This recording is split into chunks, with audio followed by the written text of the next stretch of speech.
여러분 안녕하세요, 실골지입니다. 여러분 오늘은 드디어 제가 1개월 동안 기다렸던 가계부 영상을 준비했습니다. 사실 저는 영상에서 막 재테크 하는데 제가 막 제 소비를 전략해서 엄청 그렇게 아끼고 살진 않아요. 그냥 먹고 싶은 거 생기면 다 먹고 살거든요. 그래서 오늘 좀 영상이 걱정되긴 하는데 그래도 제가 좀 제 걸 보여드리면서 아, 이런 사람도 있구나 라고 생각해 주시면 좋을 것 같습니다. 각설하고 그럼 제가 1월에 총 얼마를 썼는지 한번 보여드리도록 하겠습니다. 뿅! 제가 쓴 앱은 편한 가계부라는 앱입니다.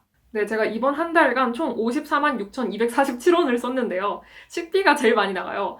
근데 사실 저는 회사에서 아침, 점심, 저녁 세 끼를 다 먹기 때문에 막 식비가 그렇게 많이 들어가진 않거든요. 그래서 아끼려면 더 아낄 수는 있는데 제가 먹고 싶은 게 생기면 다 먹다 보니까 이렇게 됐네요. 그럼 하나씩 한번 봐볼게요.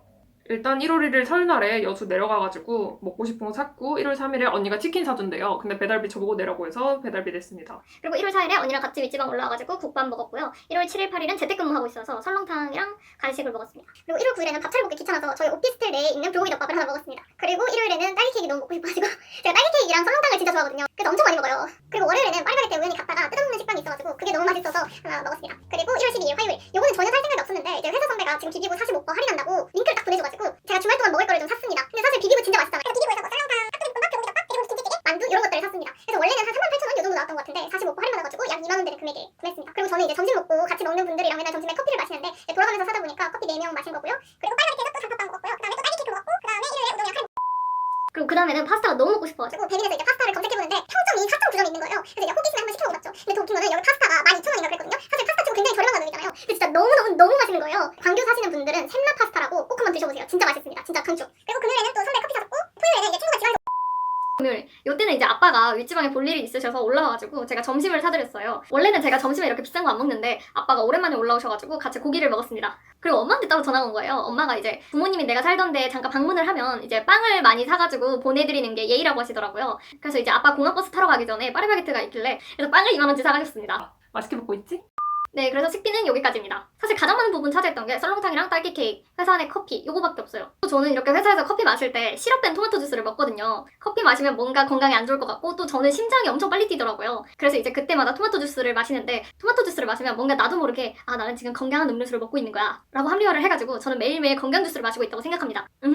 네, 여기까지 식비가 끝났습니다. 그럼 다음 항목으로 주거 통신을 가볼게요. 일단 관리비가 좀 비싸요. 근데 제가 오피스텔 이곳저곳 이사하면서 진짜 많이 살아봤는데 대부분 오피스텔 관리비가 10만 원이에요. 그래서 제가 살고 있는 곳도 난방 안 떼면 9만 원까지는 나오는데 아무래도 겨울이다 보니까 좀 많이 나오더라고요. 근데 빌라들은 사실 5, 6만 원이면 되잖아요. 근데도 약간 저는 오피스텔이 편해가지고 오피스텔에 살고 있습니다. 그리고 이 관리비도 백화점 상품권을 써서 14% 할인받는 방법이 있는데 그 방법도 좀 복잡해가지고 다음 달에 한번 다뤄보도록 하겠습니다. 그리고 샴푸 다 써서 산 거, 그리고 쓰레기 봉투 산 거, 요 정도입니다.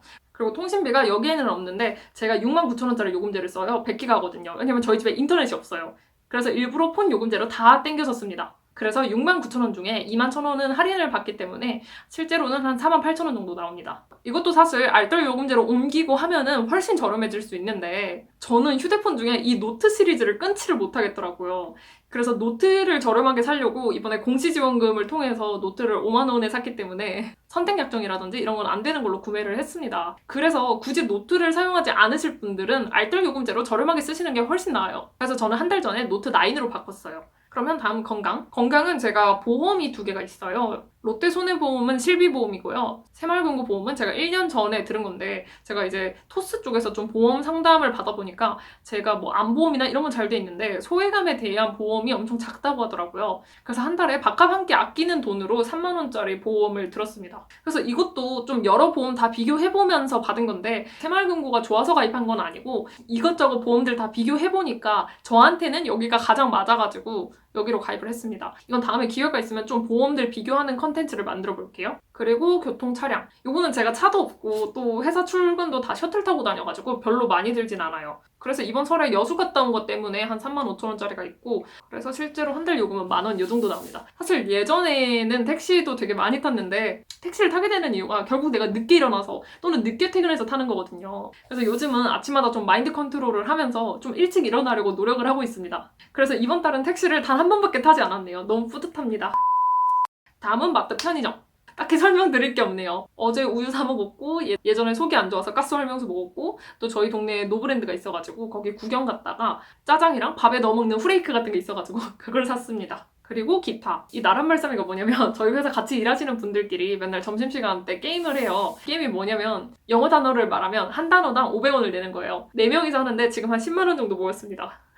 제가 이번 달은 다행히 2,500원밖에 안 냈네요.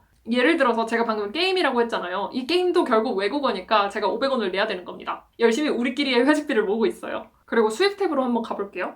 그리고 수입은 75,000원이 있는데 이거 뭐냐면 저희 사촌 언니가 뭘 대신 사달라고 해가지고 제가 그걸 사드렸어요. 근데 사촌 언니가 저한테 6만 원을 더 입금을 해준 거예요. 맛있는 거 사 먹으라고. 그래서 용돈으로 나왔습니다. 그리고 부수입은 제가 집에 안 쓰던 립스틱이 있는데 미개봉 새 상품 그거를 당근마켓에 팔았어요. 그래서 15,000원 수익을 얻었습니다. 그리고 여기 가계부에서 또 포함이 안 된 2가지가 있는데요. 첫 번째는 제가 어린이 보험이 하나 있어요. 제가 어렸을 때부터 부모님이 들어주시던 거를 이제 제가 내고 있어요.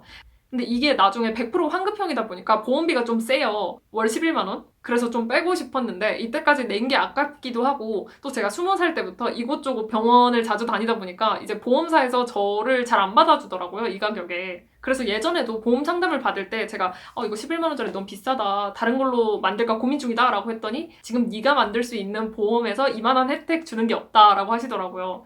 왜냐면 제가 23살 땐가 허리 디스크를 걸려가지고 병원을 한 일주일 정도 입원을 했어요. 뭐 수술은 한 건 아니고 그냥 쉬었는데요. 그러다 보니까 그게 이제 제 병원 기록에 남아가지고 뭔가 쉽고 저렴하게 보험을 마음대로 들 수가 없더라고요. 그리고 또 제가 20살 때 귀를 뚫었는데 이제 막 여자분들은 아실 거예요. 귀에 피지낭종이라고 귀걸이 자주 꼈다 뺐다 하다 보면은 그런 게 생기더라고요. 그래서 그것 때문에 피부과에서 이제 피지낭종 제거 수술 같은 걸 가볍게 받았어요. 5분이면 끝나는 거. 근데 그것도 제 의료 기록에 남아가지고 보험을 가입할 때 좀 이런 것 때문에 한계가 있더라고요.